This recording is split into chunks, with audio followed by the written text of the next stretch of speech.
Hello guys, അങ്ങനെ സ്നേഹക്കൂട്ട് പുതിയ promo നമ്മുടെയൊക്കെ മനസ്സിനെ മരവിപ്പിക്കുന്ന നിമിഷങ്ങൾ. അതേ കൂട്ടുകാരെ, കൊടും വില്ലത്തിയാകുന്ന ഋതു. അതേ പ്രേക്ഷകരെ, നമുക്ക് ഇന്നത്തെ പ്രൊമോയില് നമ്മുടെ കുഞ്ഞിനെ തിരികെ വീട്ടിലേക്ക് കൊണ്ടുവരുന്നുണ്ട്. അപ്പൊ ഇന്ദ്രിയത്ത് ഇങ്ങനെ കണ്ണിൽ എണ്ണ വെച്ച് കാത്തിരിക്കുമായിരിക്കും. കുഞ്ഞിനെ കാണുമ്പോൾ തന്നെ നമ്മുടെ ഇന്ദ്രിയത്ത് പല്ലവിയുടെ കയ്യിൽ നിന്ന് ഓടിപ്പോയെടുത്ത് തുരുതുര ഉമ്മ വെക്കുന്നുണ്ടേ. അപ്പൊ ഒരു നന്മയുടെ പാതയിലേക്ക് ഇന്ദ്രജിത്ത് മാറി എന്ന് തന്നെ നമുക്ക് ഇന്നത്തെ പ്രൊമോയിൽ നിന്നും വ്യക്തമാണ് കേട്ടോ. ശേഷം നമ്മുടെ കുഞ്ഞിനെ മൊത്തം നോക്കുന്നത് നമ്മുടെ ഇന്ദ്രിയത്ത് തന്നെയാട്ടോ കൂട്ടുകാരെ.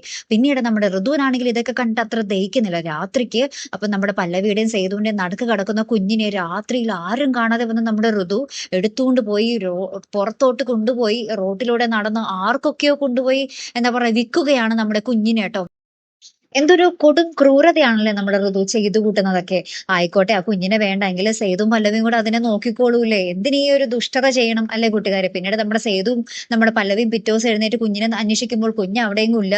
പിന്നെ നമ്മുടെ സേതു ദേഷ്യം കയറിയിട്ട് ഇന്ദ്രിയത്തിനെ കുറെ അടിക്കുന്നുണ്ട്. നമ്മുടെ ഋതുവാണെങ്കിൽ ഒന്നും മിണ്ടാതെ അവിടെ കട്ടക്കലിപ്പിൽ വീണ്ടും നിൽക്കുന്നു. അപ്പൊ ഇവർക്ക് മനസ്സിലായി കുഞ്ഞ് എവിടെയോ മിസ്സിംഗ് ആണ്, ഋതു എന്തോ ചെയ്തതാണെന്നുള്ളത്. അങ്ങനെ തന്നെ നമ്മുടെ സേതുവും പല്ലവിയും കൂടെ പോലീസ് സ്റ്റേഷനിൽ പോയി കംപ്ലൈന്റ് ചെയ്യുന്നുണ്ട്.